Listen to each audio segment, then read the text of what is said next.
نیت یہ ہے کہ 2 رکعت نماز عید الفطر واجب، 7 زائد 6 تکبیروں کے، ٹھیک ہے، 2 رکعت نماز عید الفطر واجب، 7 زائد 6 تکبیروں کے، ٹھیک ہے۔ اب بقیہ نیت وہی منہ خانہ کعبہ شریف کی طرف پڑھنے واسطے اللہ تبارک و تعالیٰ کے، اور تکبیر کہتے ہوئے سب سے پہلے جو ہم نماز شروع کرنے کی تکبیر، تکبیر تحریمہ، اللہ اکبر کہتے ہوئے اپنے ہاتھوں کو باندھ لیں گے۔ باندھنے کے بعد ثنا پڑھیں گے، سبحانک اللہم و بحمدک، یہ آخر تک پوری ثنا پڑھیں گے۔ اس کے بعد 6 میں سے 3 تکبیریں پہلی رکعت میں ہوں گی اور 3 بعد والی رکعت میں ہوں گی۔ فرق یہ ہے کہ پہلی والی 3 تکبیریں قرآن شریف کی تلاوت قرات سے پہلے ہوں گی، ٹھیک ہے، ثنا پڑھنے کے، جی ہاں، ثنا پڑھنے کے بعد پہلی تکبیر نماز والی، وہ اللہ اکبر کہتے ہوئے نماز کو شروع کیا، ثنا پڑھیں گے سبحانک اللہم و بحمدک آخر تک، پھر اس کے بعد 3 تکبیریں شروع ہوں گی۔ اب یہ 3 تکبیروں میں تینوں میں ہی ہاتھ اٹھانے، ٹھیک ہے، اور ہاتھ اٹھا کر اپنے کانوں تک لے جانے، اللہ اکبر کہتے ہوئے، پھر اپنے ہاتھوں کو اللہ اکبر کہتے ہوئے چھوڑ دینا ہے۔ ٹھیک ہے، پہلی تکبیر ہوئی، پھر کانوں تک ہاتھ اٹھا کر جانے اور اللہ اکبر کہہ کے تکبیر کرنی اور دوبارہ اپنے ہاتھوں کو چھوڑ دینا ہے، ٹھیک ہے، تو یہ ہوئی 2 تکبیریں۔ اب تیسری زائد تکبیر ہے، اور چونکہ اس کے بعد قرآن کی تلاوت شروع ہوگی تو اب وہ ہاتھ اٹھا کر اللہ اکبر کہتے ہوئے اپنے ہاتھوں کو باندھ لیں گے، ٹھیک ہے، اور نماز کی رکعت شروع یعنی قرات شروع ہو جائے گی۔ ٹھیک ہے، قرات چونکہ امام صاحب کرتے ہیں تو امام کے پیچھے مقتدی کو کرنے کی اجازت نہیں، اب خاموشی کے ساتھ کھڑے ہو جائیں گے اور اب اپنی پوری رکعت کو ادا قرات ہوگی، کریں۔ رکوع میں جائیں گے، سجدہ کریں گے، جی ہاں، پھر پوری دوسری رکعت میں آ گئے، جی، پھر اب دوسری رکعت کے لیے جیسے ہی ہم کھڑے ہوں گے عام نمازوں کی طرح تو کھڑے ہو گئے، اس کے بعد ڈائریکٹ امام صاحب قرات شروع کر دیں گے، ٹھیک ہے، بالکل ہاتھ باندھ کے ہم کھڑے رہیں گے، اور قرات ہوگی، سورہ فاتحہ کوئی سورت پڑھی جائے گی۔ اب اس کے بعد پھر اپنے ہاتھوں کھول کر اب 3 تکبیریں ہوں گی، ٹھیک، اللہ اکبر پہلی تکبیر، پھر اللہ اکبر کہتے ہوئے دوسری تکبیر، اور پھر اللہ اکبر کہتے ہوئے پھر ہاتھوں کو چھوڑیں گے تیسری تکبیر، ٹھیک ہے، اور اب اللہ اکبر کہہ کر رکوع میں چلے جائیں گے۔ تو یہ تو رکوع کی تکبیر تھی۔ ٹھیک ہے، تو پہلی رکعت میں 3 تکبیریں سورہ فاتحہ اور دوسری سورت یعنی قرات سے پہلے ہوں گی، ٹھیک ہے، اور دوسری رکعت میں 3 تکبیریں قرات کے بعد ہوں گی۔ اچھا اب یہ ارشاد فرمائیے کہ کوئی پہلی رکعت میں آتا ہے اور امام صاحب تکبیریں کہہ چکے ہوئے ہیں اور قرات کے دوران یہ شامل ہوتا ہے، اب یہ کیا کرے گا، اس کی تکبیروں کا کیا؟ جی ہاں، اب یہ آیا ہے تو اس کو ڈائریکٹ اپنی نماز کو شروع کرنا ہے، اور پہلی تکبیر کر کے یہ اپنی وہ نماز شروع کریں گے۔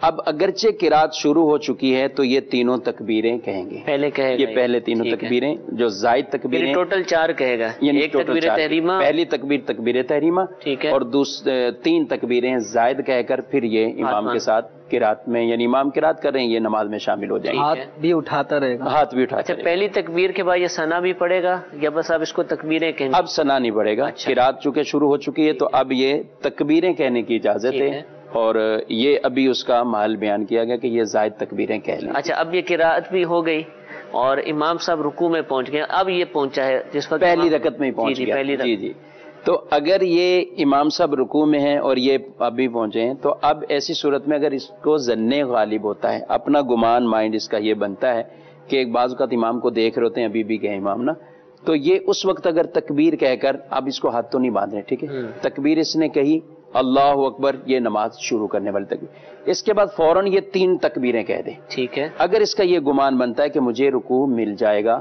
تو یہ 3 تکبیریں کہہ لیں، اور اگر یہ رکوع میں ہی شامل ہو جاتا ہے، اس کا یہ معنی کہ کیونکہ رکوع سے اگر امام اٹھ گئے تو پھر یہ رکعت ہی فوت ہو جائے گی، ایک رکعت، تو یا اگر یہ نہیں ہے تو پھر یہ دوسری اس کے لیے مرحلہ یہ ہے کہ یہ رکوع میں چلا جائے، ٹھیک ہے، یعنی اس نے اپنی نماز شروع کی اللہ اکبر امام کے ساتھ اور رکوع اس نے کر لیا، اب جیسے ہی یہ رکوع میں گیا تو اب رکوع میں تکبیریں کہہ لیں، رکوع میں کیسے کہے گا؟ یعنی امام صاحب پہلے سے ہی رکوع میں موجود ہیں، یعنی رکوع میں اس نے اللہ اکبر کہنا ہے، یہ اللہ اکبر کیا اس نے رکوع میں اور یہ نماز شروع ہوئی اس ٹھیک کی، ہے، امام صاحب رکوع میں ہے، ٹھیک ہے، اگر اس کا گمان بنتا ہے کہ میں 3 تکبیریں کہہ لوں گا پھر بھی نماز مل جائے گی، یہ رکعت مل جائے گی، تو پہلے پھر پہلی کھڑے تکبیریں کہے، کہیں، اور اگر یہ نہیں ہے تو پھر یہ رکوع میں چلا جائے. جیسے ہی رکوع میں جائے گا تو اب رکوع میں جا کر یہ 3 زائد تکبیریں کہہ لے, اس میں ہاتھ نہیں اٹھانے, اللہ اکبر اللہ اکبر اللہ اکبر. یعنی یہ رکوع کی تسبیحات ہیں سبحان ربی العظیم, اس کی جگہ وہ اللہ, جی ہاں 3 تکبیریں کہہ لیں. ٹھیک ہے, تو یہ تو ہو گیا پہلی رکعت میں تاخیر سے آنے کی صورتوں میں کیا کرنا ہے. جی ہاں, دوسری رکعت میں آ گیا ہے, وہاں قرات ہوئی ہے, اس کے بعد تکبیرات کہی ہیں اور رکوع میں امام سب چلے گئے ہیں, اس کی دوسری رکعت بھی گزر گئی ہے, اب یہ کیا کرے گا تکبیرات کا؟ 6 تکبیریں اس کی. اب دیکھیں دونوں رکعتیں اگر فوت ہو چکی ہیں, امام صاحب رکوع سے بھی اٹھ گئے تو دوسری رکعت بھی فوت ہوگی. ٹھیک ہے, تو اب یہ امام کے ساتھ جماعت میں تو شامل ہو گیا, لیکن سلام پھیرنے کے بعد یہ جو عید کا پورا طریقہ ہے اسی طرح اس کو پورا پڑھنا ہے. یعنی پہلی تکبیریں بھی اس کو 3 کہنی ہیں, اور اس کے بعد قرات کرنی ہے, سورہ فاتحہ کے بعد کوئی سورت ملانی ہے, اور دوسری رکعت بھی اپنی رکعتیں کھڑی ہو کر بعد میں ادا کرنی ہے, اس میں اس کو پڑھنی پڑی. جو یہ اس کے لیے جس کی دونوں رکعتیں ہی رہ گئی, اور جس کو 1 رکعت ملی دوسری والی, تو اب دوسری تو اس کو مل گئی اور اس کی پہلی رکعت رہتی ہے, تو امام کے سلام پھیرنے کے بعد جو پہلی رکعت کا طریقہ کار ہے اس کے مطابق یہ اس کو پڑھ لے. ٹھیک ہے. حضور یہ ارشاد فرمائے کہ اب یہ جو صورت بیان ہوئی نا, اس میں تو تھا کہ تاخیر سے آیا لیکن پھر بھی امام کے ساتھ مل گیا, اور کچھ نہ کچھ رکعتیں اس نے پا لی, 1 رکعت ملی یا دونوں ہی ملی, یا تاخیر سے آیا تکبیریں اس نے کسی طریقے سے ادا کر لی, جو بھی طریقہ بیان ہوا ہے. لیکن ایک شخص وہ ہے کہ وہ اس وقت پہنچا کہ جب سلام پھر چکا. کئی لوگ ایسے ہوتے ہیں, یا وضو خانے میں تھا, وضو کرتے کرتے ہی دیر ہوگی, یا گھر سے ہی لیٹ آیا, سب کچھ ہی گزر گیا, تو اب کیا کرے؟ ایسی صورت کہ جس کے اندر جس کی عید کی نماز بالکل ہی نکل گئی. ٹھیک ہے, اب وہ نکلنے کی ایک پوزیشن یہ بھی ہوتی ہے کہ چونکہ اب یوں سمجھیں بعض نمازی ایسے ہوتے ہیں جس کو ہم یہ کہہ سکتے ہیں جیسے بعض مسافر ہوتے ہیں نا, چلتی گاڑی کے مسافر. جی جی, گاڑی کھڑی ہے وہ باہر ہی کھڑے رہیں گے, گاڑی اب چل پڑے گی, اسپیڈ پکڑ لی, پھر بھاگتے بھاگتے وہ ڈنڈا پکڑ کے بس میں لٹک جائیں گے. کئیوں کے ایسے میں ٹرین بھی نکل جاتی ہے, اسٹیشن پہ رہ جاتے ہیں, ٹرین نکل گئی. تو بعض نمازی ایسے ہیں کہ وہ لیٹ آتے ہیں, وضو کر رہے ہیں, ادھر امام التحیات میں ہے, اب جلدی جلدی بھاگم دوڑی کرتے ہوئے آ رہے ہیں. اچھا یہ اللہ اکبر کہہ بھی چکے ہوتے ہیں لیکن ابھی بیٹھے نہیں ہیں, کیونکہ مختلف قسم کے نمازی ہیں.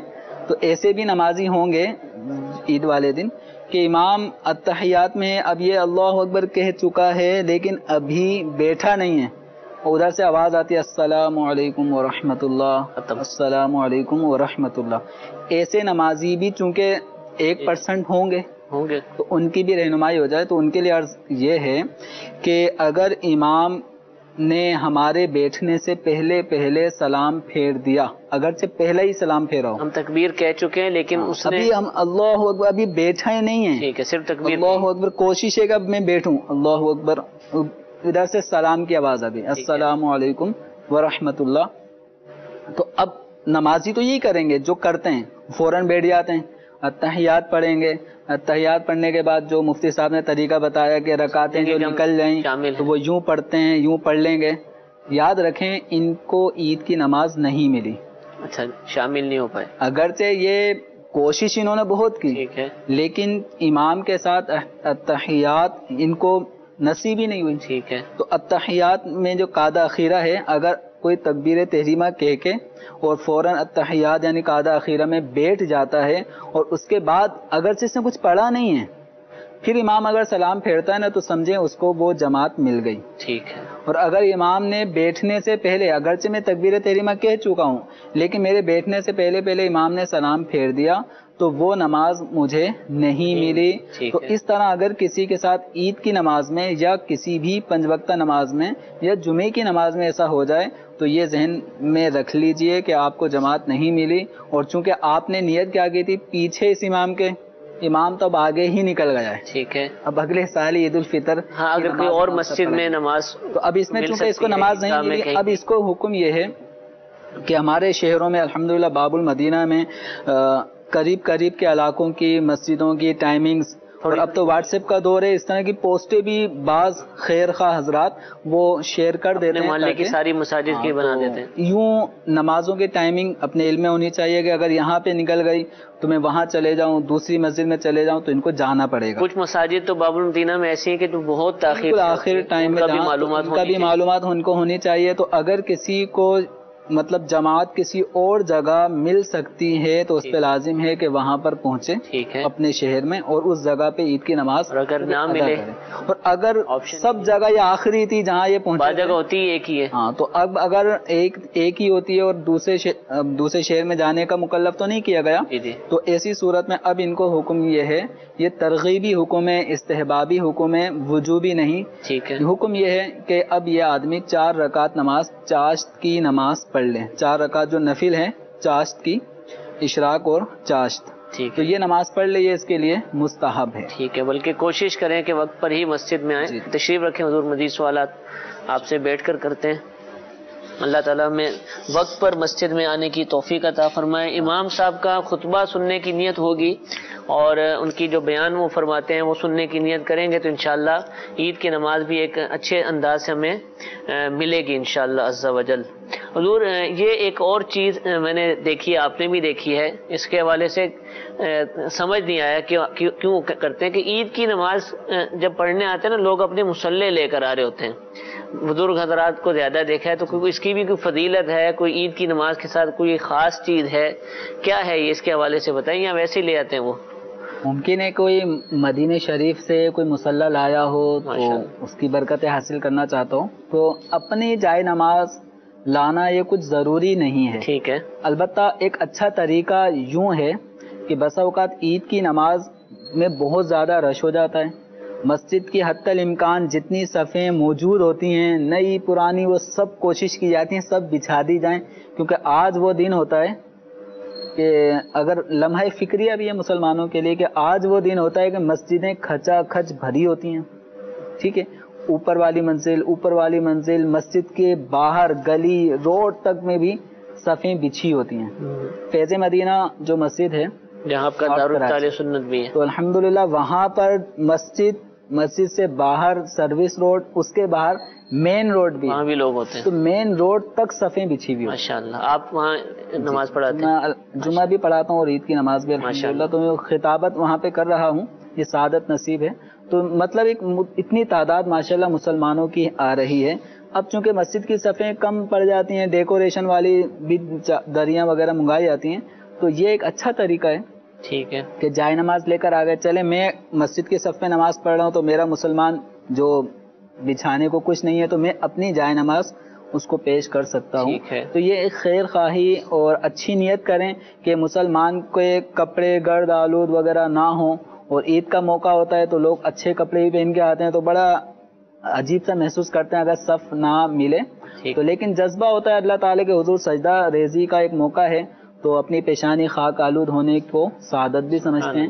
تو ایک یہ ہے کہ ایک خیر خواہی کا جذبہ ہے، تو اس میں کوئی حرج کی بات نہیں ہے، کوئی واجب نہیں ہے، لازم نہیں ہے، لیکن فائدے سے خالی نہیں ہے. ٹھیک ہے. بعض ایسی مساجد ہیں جن میں دریاں نہیں بچھائی جاتی ہیں، صفائی ستھرائی کا اچھا انتظام ہو جاتا ہے تو وہ ویسے بھی بزرگ بعض لاتے ہوں گے جن کو گھٹنوں کا پرابلم ہے، جی ہاں کہ آرام سے نماز، تو ٹھیک ہے اپنی سہولت کے مطابق. اس میں یہ ارشاد فرمائے، دیکھیں عام طور پر جو نمازی جتنی جگہ گھیرتا ہے جو بنی بنائی مصلے آتے ہیں وہ تھوڑے چوڑے ہوتے ہیں. جی. تو اب کئی ایسے بھی ہوتے ہیں وہ شاید نہیں کہتے ہوں گے لیکن لوگ خود ہی نا اس کے مصلے پر پاؤں نہیں رکھتے ہوں گے. اب وہ اپنے مصلے پر کھڑا ہے، اس طرف بھی تھوڑی سی جگہ خالی ہے دوسرے نمازی کے ساتھ، اس طرف بھی تھوڑی سی، یعنی کندھے سے کندھا ملنے والی صورت نہیں پیدا ہوتی، یہ نظر آ رہی ہوتی ہے. تو کیا یہ ہے کہ میرا مصلی ہے اس پر میں ہی کھڑا ہوں گا، یا دوسرا کو سمجھے گا یار اس کا مصلی میں اس پہ کیوں کھڑا ہوں، یا اب اس پر کھڑا ہونا اس کا درست ہے اور کندھے سے کندھا ملانا ہوگا اس کو؟ دیکھیں صف کے جو واجبات ہیں اور صف کے جو تقاضے ان کو پورا کیا جائے گا. اگر کوئی اپنی چادر بھی اتنی بچھا دے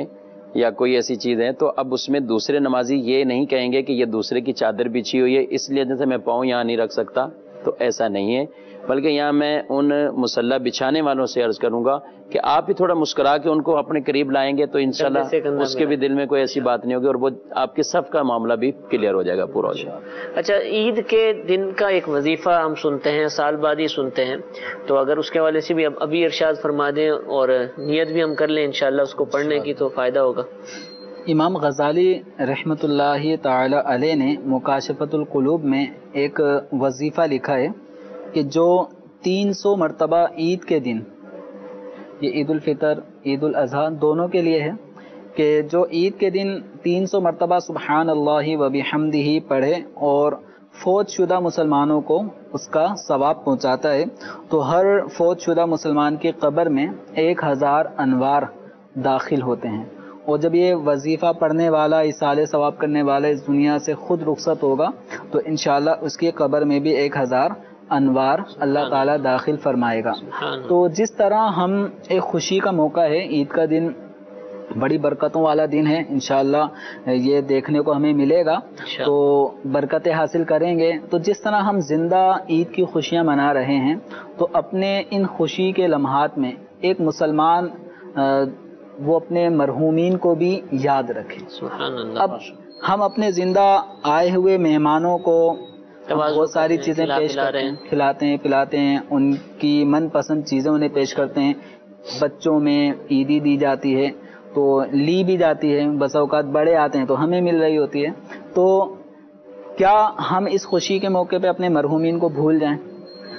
ہمارے ہی اپنے بھائی ہوتے ہیں، چچا ہوتے ہیں یا کزن ہوتے ہیں، تو یہ پچھلے سال ہمارے ساتھ انہوں نے عید منائی ہوتی ہے، اس دفعہ وہ نہیں ہوتے.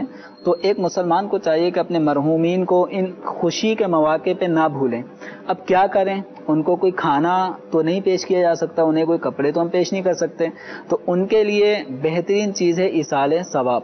اور روایات کا مضمون بھی ہے کہ آدمی قبر میں ایصال ثواب کا اپنے لواحقین، اپنے والد والدہ، اپنے دوست احباب بھائی وغیرہ ان کی طرف سے ملنے والی دعائے مغفرت، اس کا وہ انتظار کر رہا ہوتا ہے. ٹھیک ہے. تو جب اسے وہ دعا پہنچتی ہے، ایصال ثواب پہنچتا ہے، تو وہ اس کے لیے انتہائی خوشی کا ایک لمحہ ہوتا ہے. سبحان اللہ. تو کیا ہی اچھا ہو مدنی چینل کے ناظرین جو اس وقت دیکھ رہے ہیں اور الحمدللہ دعوت اسلامی کے مدنی ماحول سے وابستگان جتنے بھی مبلغین عید کی نماز پڑھا رہے ہوتے ہیں، تو الحمدللہ ان کا ایک معمول بھی ہے کہ وہ یہ عید کا تحفہ نمازیوں کو بھی بیان کر رہے ہوتے ہیں. سبحان اللہ. اور مسلمانوں کی الحمدللہ ہمارے ایک معمول ہے کہ عید کے دن قبرستان بھی جاتے ہیں. ماشاءاللہ. تو قبرستان جب جا رہے ہیں تو جاتے جاتے آپ کے پاس 100 دانے والی تسبیح ہو، 3 مرتبہ وہ تسبیح پڑھ لیں پوری، 300 کا عدد پورا ہو جائے گا. تو جاتے جاتے ہوئے بھی فضول گوئی سے بچت ہوگی اور فکر آخرت کا بھی ایک ذہن ہو، اور وہاں جا کر ایصال ثواب بھی کر دیں تو ان سے انشاءاللہ بہت زیادہ اجر و ثواب بھی حاصل ہوگا. کہ زیارت قبور کرنا تھوڑا تھوڑا کر کے بھی پڑھ سکتے ہیں نا، ایک ساتھ پڑھنا تو ضروری نہیں ہے. ایک ساتھ پڑھنا اس کی کوئی قید نہیں ہے، ٹھیک ہے، لیکن 300 کا عدد وہ پورا کرے مغرب کی غروب آفتاب سے پہلے دن کا. لیکن اتنا ذہن میں رکھیں کہ آج کا کام جس طرح کل پہ ٹالتے ہیں نا تو بھول جاتا ہے آدمی. ٹھیک ہے، سارا دن پھر وہ کل بھی نہیں ہوتا پھر. تو اسی طرح اب جو عید کے لمحات ہیں اور اس میں بڑی مصروفیت، جیسے کہ آپ نے کہا کہ بہت سارے لوگ تو اب عید کی نماز پڑھتے ایسے سوئیں گے کہ بس ان کا دن سوتے میں ہی گزرتا ہے، تو وہ کیسے وظیفہ پڑے گا. تو ابھی موقع ہے جب عید کی نماز پڑھ کے اب ہم گھر کی طرف جا رہے ہیں تو 300 مرتبہ سبحان اللہ و بحمدہ یہ پڑھنا کوئی مشکل نہیں ہے، صرف توجہ دینی ہے. اللہ تعالیٰ. مفتی صاحب ایک بات میں بھی کرنا چاہوں گا، جیسے ہی امام صاحب اعلان کرتے ہیں بعض کو دیکھا تسبیح نکال کے پڑھنا شروع ہوتے ہیں. اب ایک تو وہ پورا واز چھوڑ دیتے ہیں جو بیان ہو رہا ہے. اچھا اگر انہوں نے جماعت کے بعد اس وظیفے کو اعلان کیا تو اب وہ خطبے کے دوران پڑھتے رہتے ہیں، تو کیا کہیں گے آپ ان کو؟ ایسے میں امام صاحب کو چاہیے کہ یہ وظیفہ جو ہے نا بہتر وقت جو مجھے سمجھ میں آتا ہے اور میرا بھی سال ہر سال کا معمول ہے، وہ یہ ہے کہ عید کی نماز جماعت نماز ہو گئی، یعنی بیان ہوا وہ اپنے ایک مخصوص موضوع پہ ہوا، عید کی نماز، اس کے بعد جو خطبے کے بعد اب ہم جب بیٹھ جاتے ہیں نا دعا کرنے کے لیے، اس وقت آپ یہ 2 منٹ میں یہ ساری اس کی ترغیب دلا دیں تو یہ وقت ایسا ہوتا ہے. اس کے بعد جب دعا کریں گے تو اس سے انشاءاللہ وہ یاد بھی رہے گا، چونکہ اب یہ تازہ سنا بھی ہوگا. ٹھیک ہے حضور، اب وقت بہت کم ہے، اگر آپ کچھ اور مستحبات عید کے دن کے ارشاد فرما دیں، کیا کیا عمل کرنے چاہیے؟ عید کے کئی ایسے مستحبات ہیں جن میں بعض چیزیں تو سنت ہیں نبی پاک صلی اللہ علیہ وسلم کی، اور بعض چیزیں ایسی جن کو مستحب فرمایا گیا. تو تمام جو چیزیں یہ بیان کی جائیں گی تو یہ مستحبات کے نام سے بیان کر رہے ہیں تاکہ اس میں وہ سنتیں بھی شامل ہیں اور مستحب عمل بھی ہے. عید کے دن جیسے آدمی کو اچھے کپڑے پہننا، ٹھیک ہے، اس میں نئے کپڑے ہوں فبیہا، اور اگر نئے نہیں ہیں تو دھلے ہوئے کپڑے صاف ستھرے پہن کر عید کی نماز کے اکرام کے لیے اچھا لباس پہن کر نماز کی طرف جائے. مسلمانوں کی کوشش ہوتی ہے کہ نئے پہنتے ہیں. جی ہاں، ایسا معمول ہوتا ہے، لیکن آج کل کچھ ایسا معمول دوسرا بھی دکھنے کو آتا ہے وجہ یہ کہ جیسے ہم نے ابتداء عرض کی کہ دن میں سو جاتے ہیں اور رات میں مہمانوں کے آنے کا وقت ہوتا ہے یا ان کے کہیں جانے کا وقت ہوتا ہے، تو اب نئے کپڑے سنبھال کے رکھے جاتے ہیں اور پہن کے چلے جاتے ہیں۔ جی ہاں، حالانکہ بعض کے ایسے لباس ہوتے ہیں کہ ان کو دیکھ کے شاید کوئی صدقہ فطر ہی نہ دے کے چلا جائے کہ یہ عید والے دن ایسی کیفیت میں جی مفتی صاحب، باقاعدہ اس طرح عید الاضحیٰ کی جو نماز ہے نا، اس میں کوئی لگتا ہے خاص اہتمام اچھے لباس کا نہیں کیا جاتا۔ جی ہاں، کیوں؟ کیونکہ قربانی لیکن ادھر بھی ہیں اور کئی ایسے جو دینی شعور رکھنے والے الحمدللہ ان کو پتا ہے کہ یہ عید والے دن نئے کپڑوں کا عید کا دن گزارنے کے لیے نہیں ہے، بلکہ عید کی نماز مقدم ہے سب سے پہلے، تو نماز کی بارگاہ میں حاضر، اس کے بعد آپ اتار دیں اپنے دوسرے کپڑے پہنے جو بھی آپ نے لینا ہے۔ یعنی ہمارے گھر کوئی مہمان آ رہا ہو تو ہم یہ کبھی بھی نہیں سوچیں گے کہ آج ہم اسی میں ہی چلیں نائٹ سوٹ جو پہنا ہوا اسی میں ہی حالت میں، تو اس کا خیال رکھنا چاہیے۔ دوسرا یہ کہ حجامت بنوانا، حجامت میں یہ نہیں ہے کہ داڑھی کو معاذ اللہ منڈوا دینا یا داڑھی کو ایک مٹھی سے کم کر دینا، یہ دونوں چیزیں ناجائز ہیں۔ باقی یہ کہ ایک مٹھی سے زائد اگر داڑھی ہے تو اس کے بال ترشوا لیے جائیں، اپنا خط بنا لینا اور یا اپنے زلفیں بنا لینا، تو یہ اچھا عمل ہے۔ ٹھیک ہے۔ ایک مستحب یہ بھی ہے کہ عید والے دن آدمی انگوٹھی پہنے، اچھا، اور انگوٹھی 4.5 ماشے سے کم چاندی کی ہو، ایک ہی انگوٹھی ہو، ایک ہی نگینہ اس میں۔ ٹھیک ہے۔ مرد کے لیے یہی جائز ہے، بغیر نگینے کی بھی نہ ہو، اور بغیر نگینے کے بھی نہ ہو، صرف جو عام چھلا کہتے ہیں جسے اس طرح نہ ہو، بلکہ پوری انگوٹھی ہو، 4.5 ماشے سے کم اس کا وزن ہو، اور عید والے دن اس کا پہننا یہ مستحب عمل ہے۔ ٹھیک ہے۔ نبی پاک صلی اللہ علیہ وسلم کا ایک یہ بھی عمل رہتا تھا کہ جب عید کی نماز کے لیے جاتے تو ایک راستے سے جاتے دوسرے راستے سے واپسی آتے۔ ٹھیک ہے۔ شارحین نے لکھا کہ یہ اس وجہ سے ہوتا تھا کہ آپ صلی اللہ علیہ وسلم جب ایک راستے سے گئے تو وہاں کے لوگوں کو خوشی داخل ہوتی تھی، اور دوسرے راستے سے آتے تو ان کو خوشی ہوتی تھی۔ تو فرمایا عید والے دن خوشیاں لوگوں کے دلوں میں داخل کرنا یہ کتنا محبوب شرع کا عمل ہے۔ تو یہ بھی عیدگاہ عید کی نماز کو پڑھنا، اور مساجد میں بھی پڑھنا جائز ہے، لیکن اگر عیدگاہ ہے تو اس میں زیادہ افضل ہے، مستحب عمل ہے۔ عیدگاہ کی طرف پیدل چل کے جائیں، یہ بھی ایک عمل۔ تو آدمی اپنا ٹائم ایسا بنا لے کہ عید کی نماز کے لیے جا رہا ہے پیدل، تو جو پیدل چلنے کو جو ترجیح دی گئی ہے اس کی ایک وجہ یہ بھی بیان کی گئی کہ یہ پیدل چل کے جائیں گے تو کثیر مسلمانوں سے ملاقات بھی ہو جائے گی، زیارت کریں گے، ان کی ملاقات ہوگی، اور اس دوران یہ بھی عمل ہوگا۔ عید والے دن اپنی فجر کی نماز محلہ مسجد میں پڑھنا، جو اپنی محلے کی مسجد ہے اس میں فجر کی نماز کو ادا کرنا، یہ مستحب عمل ہے۔ نماز تو ویسے ہی پڑھنی ہے، لیکن یہاں ہم استحباب کا ذکر کر رہے ہیں۔ ٹھیک ہے۔ مفتی صاحب، یہ کھجوریں ہم نے سنبھال کے رکھنی ہیں؟ جی، کھجوریں بھی سنبھال کے رکھنی ہیں؟ جی جی، کھجوروں کے چونکہ نبی پاک صلی اللہ علیہ وسلم کا معمول عید الفطر میں کچھ کھا کر جاتے میٹھا، اور اس میں کھجوروں کا ذکر کیا گیا، اور عید الاضحیٰ میں بغیر کھائے تشریف لے کے جاتے تھے، تو اس میں ہم کھجوریں طاق عدد میں 1 3 5 7 اگر نہیں ہو تو کوئی بھی میٹھی چیز وہ کھا کر عید کی نماز کے لیے جانا چاہیے۔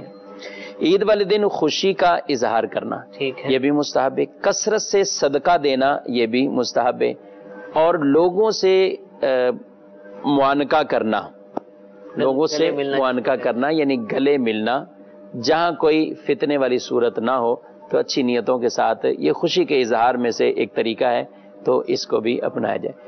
اب اس میں یہ نہیں ہے کہ 3 دفعہ ہی ملنا، یہ 3 دفعہ کا جو ہے نا وہ بڑا معاملہ ہوتا ہے، بعض کا سامنے والا 1 دفعہ ملنے کے موڈ میں ہوتا ہے اور یہ 3 دفعہ اس سے مل رہے ہوتے ہیں، اچھا وہ 1 دفعہ مل کے پیچھے ہو جاتا ہے، یہ پھر اس کو ایک جھٹکا لگتے ہیں، اور اس میں کہ معانقہ کرنا، کندھے نہیں مارنا ایک دوسرے کو، اس کا بھی تھک جاتے ہیں بعض حضرات، بالخصوص امام حضرات، تو ان کو تو لائن لگ کے لوگ ملتے ہیں، لیکن معانقہ بھی معانقے کی طرح نہیں ہوتا، بلکہ کندھے مار مار کے چلے جاتے ہیں، بعض اوقات سے ایسی کیفیت بھی ہوتی ہے، معانقہ باقاعدہ ہو، معانقہ ہو، خوشی کے ساتھ ملیں۔ اچھا، اس دوران سلام یہ پہلے کہنا، سلام تو کرنا چاہیے نا، اب عید ملنے اور وہ سارے کے سارے بس چپ چپ عید ہی ملتے جا رہے ہیں، نہ سلام کسی کے ساتھ، نہ کوئی دیگر چیزیں، یعنی وہ شاید تعداد پوری کرنی ہوتی ہے، اس میں کیا کریں ملاقات کے لیے؟ جی کیا کیا جائے؟ جیسے آتے ہیں پہلے ان سے سلام لے لینا، السلام علیکم، معانقہ کیا، عید کی مبارکباد دیتا ہے، فابیہ بہت اچھی ہے، دوسرے کے دل میں خوشی لاتے. ٹھیک ہے. تو صدقہ فطر کے حوالے سے کہ عام طور پر تو ایک بہت بڑی تعداد عید کے دن ہی ادا کرتی ہے، تو یہ عید ہی کے دن ادا کرنا ہے، پہلے بھی کر سکتے ہیں جو ابھی کوئی کرنا چاہے اس وقت؟ صدقہ فطر کا جو وقت ہے وجوبی اعتبار سے کہ صدقہ فطر جس صاحب نصاب جس کی مالداری شریعت مطہرہ نے معتبر رکھی ہے، صبح صادق کا جب لمحہ ہوگا عید کے دن تو اس کے اوپر واجب ہو جائے گا. اگر صبح صادق سے 1 منٹ پہلے بھی اس پہ واجب نہیں ہے، لیکن صبح صادق ہو گئی تو اب اس کے اوپر اس کی ادائیگی واجب ہو جائے گی صدقہ فطر کی.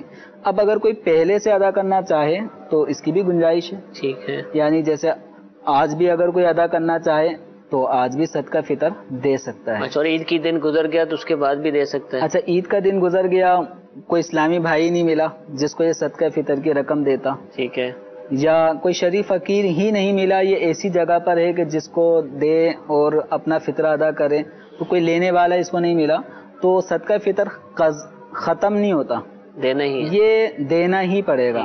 جس کے اوپر واجب ہو گیا تو اس کو دینا ہی پڑے گا. اس میں کوئی قضا ہونے والا معاملہ نہیں ہے. اگر کسی نے عید کا دن گزار دیا اور اس کو صدقہ فطر اس نے ادا نہیں کیا تب بھی اس کو ادا کرنا ہی ہے. یہ نہیں کہ وہ دن گزر گیا تو اب صدقہ فطر بھی اس پہ لازم نہ رہا، اس کو صدقہ فطر ادا کرنا ہوگا. اور یہ ماہ رمضان میں بھی صدقہ فطر ادا کر سکتا تھا، ماہ رمضان سے پہلے بھی اگر کوئی ادا کرنا چاہے تب بھی اس کے لیے گنجائش ہے، وہ ادا کر سکتا ہے. افضل یہی ہے، بہتر یہی ہے اور مستحب عمل یہی ہے کہ صبح صادق کے بعد اور عید کی نماز سے پہلے ادا کیا. بلکہ کسی ادارے کو دے رہے کہ جو شریف فقیر تک پہنچانے میں تاخیر کرتے ہیں تو وہاں تو پہلے 3-4 دن دے دے تاکہ عید کے دن سے پہلے ادائیگی ہو جائے اس کی. جی ہاں، اس چیز کا بہت خیال رکھنا چاہیے. ہمارا عموماً لوگ یہ کہتے ہیں کہ بس اسی دن کہیں بیٹھے ہوئے نظر آئے، عید کی نماز کے لیے جا رہے ہیں، راستے میں دے دیتے ہیں، تو وہ اصل مالک تک، اصل حقداروں تک عید کی نماز سے پہلے پہنچنا، پہلے دے دیں کہ تو انشاءاللہ اس میں آسانی رہے گی اور ہو سکتا ہے کہ عید کے دن ہی آپ کی ادائیگی ہو جائے. اور آخری سوال، سلسلہ ہمارا کافی طویل ہو چکا، رشتہ داروں کے حوالے سے کوئی پیغام دینا چاہیں کہ عید کے دن کے ان کے ساتھ کیا ہمارا معاملہ ہونا چاہیے؟ دیکھیں، عید کا دن خوشی کرنے کا اور خوشی کے اظہار کا اور دوسروں کے دلوں میں خوشیاں داخل کرنے کا دن ہے. تو اس کے سب سے مقدم جو حقدار آدمی کے بنتے ہیں وہ اقربا بنتے ہیں. اس کے اپنے عزیز ہوتے ہیں، اپنے بہن بھائی، اپنے رشتہ دار. بعض اوقات کئیوں میں رنجشیں ہوتی ہیں، ناراضگی ہوتی ہے، اور کوئی بات بھی ایسی ناراضگی والی بڑی نہیں ہوگی، بس چھوٹی چھوٹی باتیں ہوں گی. دعوت میں انہوں نے ہمیں اس جگہ بٹھایا تھا اور ہمیں فلاں کو اس جگہ بٹھایا، اس لیے ناراض ہو گئے، یا ہمارے مہمان 3 بلائے تھے پوری فیملی نہیں بلائی اس لیے ناراض ہوتے. تو ان ناراضگیوں کو ختم کرنا چاہیے. جو آدمی خود آگے بڑھ جاتا ہے صلح کے لیے، اس کے لیے گناہوں کی مغفرت اور جنت کی بشارتیں ہیں. جو صلح کے لیے آگے بڑھتا ہے، تو ہم سارے دوستوں کے لیے وقت نکالتے ہیں. عام طور پر ان کے لیے پوری پارٹیاں طے ہوتی ہیں، سب جاتے ہیں. لیکن کئی ایسے بھائی ہوں گے جن کی بہنیں شاید ٹک باندھ کے دیکھ رہی ہوں کہ مجھے میرے بھائی کا فون آ جائے، مجھے میرے بھائی بات کر لیں. اور کئی ایسے اور بھی ہوں گے قریب بہنیں بھی بعض اوقات آپس میں لڑ پڑتی ہیں اور ایسے معاملات ہو جاتے ہیں. تو جو آپ کی اس خوشی کو حاصل کرنے کا جس کا پہلا حق ہے وہ آپ کے اپنے ہی قریب ہے. تو ان قریبی رشتہ داروں کے ساتھ حسن سلوک کریں، اور اگر کوئی ناراضگی کے معاملات ہیں تو وہ ناراضگی کو دور کرنا چاہیے. اللہ کریم محبتیں قائم فرمائے. بوڑھے والدین جن کے گھر میں موجود ہیں، اب اپنی اولاد میں ہی مشغول ہیں، تو ان کے خیال رکھنے کے حوالے سے؟ جی بالکل، ہاں، گھر کے اندر ہی یہ بہت اچھی توجہ آپ نے دلائی کہ گھر کے اندر ہی ضعیف والدین موجود ہیں، تو ان کے لیے عموماً وقت نہیں کوئی ہوتا، اور نہ ان سے کوئی بات کرنے کے لیے ہوتا ہے، نہ ان سے کوئی اس طرح خوشی والے معاملات. تو ایسے موقع پر بیٹے کو چاہیے، بیٹیوں کو چاہیے اپنے ضعیف والدین کے پاس جائیں. اچھا، وہ کیا سنائیں گے ان کے پاس بس بیٹھ جائیں، ان کی مرضی کی کوئی بات ہی سن لیں، کوئی کہانی سن لیں ان کی مرضی سے. اور دیکھا یہ گیا ہے کہ ضعیف آدمی، بوڑھے آدمی جب اپنی کوئی ہسٹری پیچھے کی سناتے ہیں نا، ان کو بڑا لطف آ رہا ہوتا ہے. تو اگر آپ کہیں کہ میں ان کی کہانی سننے سے بور ہو جاؤں گا، یا مجھے پہلے ہی وہ 50 دفعہ سنا چکے ہیں، تو بھائی آپ کو نئی چیزیں دیکھنی تو آپ مدنی چینل کے سلسلے دیکھیں، وہ رپیٹ ہی دیکھ لیا کریں. یعنی والد صاحب کے پاس ہیں یا والدہ کے پاس ہے، آپ خود سوچیں کہ 5 منٹ کی آپ نے ان کی وہ کہانی سن لی، بالفرد بات سن لی، وہ دل میں ان کی خوشی داخل ہو گئی، تو کتنی بڑی خوشی. سارا دن جو آپ بیٹا ہونے کے ناطے اگر خوشی ان کے دل میں داخل نہیں کر پا رہے اور ان کی بات نہیں سن رہے، تو باہر کا کون سا آدمی ان کی بات کو سنے؟ جن کے والدین انتقال کر چہرے کو دیکھنا بنظر محبت، ماشاءاللہ، اس پہ الگ فضائل احادیث مبارکہ میں جن بیان کے والدین انتقال کر چکے، قبروں کی زیارت کے لیے جائے، وہاں فاتحہ جی پڑھے، ہاں، فاتحہ کے لیے جو وظیفہ بتایا گیا اس پہ عمل کریں۔ جی ساری چیزیں کرنی چاہیے۔ اللہ تعالیٰ ہم سب کو ان باتوں پر عمل کی توفیق عطا فرمائے۔ عید کے حوالے سے ہم نے الحمدللہ مفتیان کرام سے سوالات کیے، عید کی نماز کا طریقہ سیکھا، مختلف دیگر امور پر بھی الحمدللہ ہم نے گفتگو کی، چاند رات کے حوالے سے بھی الحمدللہ بہت سارے مدنی پھول ملے۔ اللہ تعالیٰ ہم سب کو ان باتوں پر عمل کی سعادت عطا فرمائے۔ رمضان المبارک کا مہینہ جو گزرا، اللہ تعالیٰ آئندہ بھی ہمیں رمضان المبارک کی سعادتیں، اس کی برکتیں لوٹنے کی توفیق عطا فرمائے۔ آمین بجاہ النبی الامین، صلو علی الحبیب صلی اللہ تعالی علی محمد صلی اللہ علیہ وسلم۔